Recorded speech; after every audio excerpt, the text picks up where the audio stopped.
जब प्रभु श्री राम ने भी मनुष्य रूप में इतना दुख सहा, तो क्या हमारा दुख असामान्य है? त्रेता युग चैत्र शुक्ल नवमी दोपहर का समय, जब सूर्य अपने उच्च अवस्था में था, अयोध्या में प्रभु श्री राम का जन्म हुआ।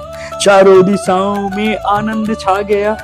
पूरी अयोध्या नगरी में लगभग 1 माह तक उत्सव चलता रहा। माता कौशल्या के दुलारे राजा दशरथ के प्राण।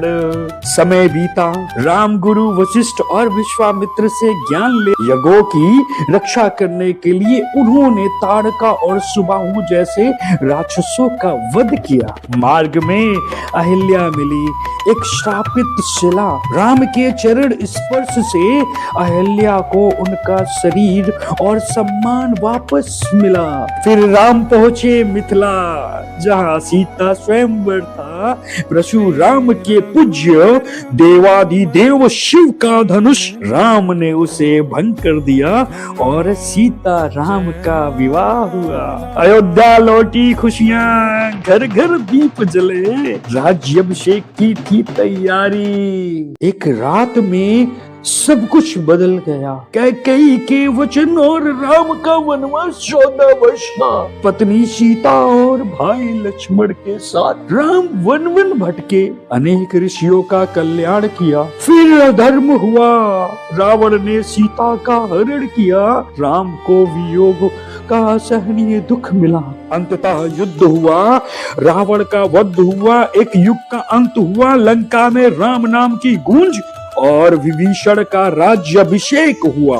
राम अयोध्या लौटे, राज्याभिषेक हुआ, राम राज्य की स्थापना हुई। पर धर्म की परीक्षा फिर आई। एक प्रजा विवाद के कारण राम को अपनी गर्भवती पत्नी सीता का त्याग करना पड़ा। सीता ने पहले रावण के अशोक वाटिका में वियोग सहा और अब पति के त्याग का दुख।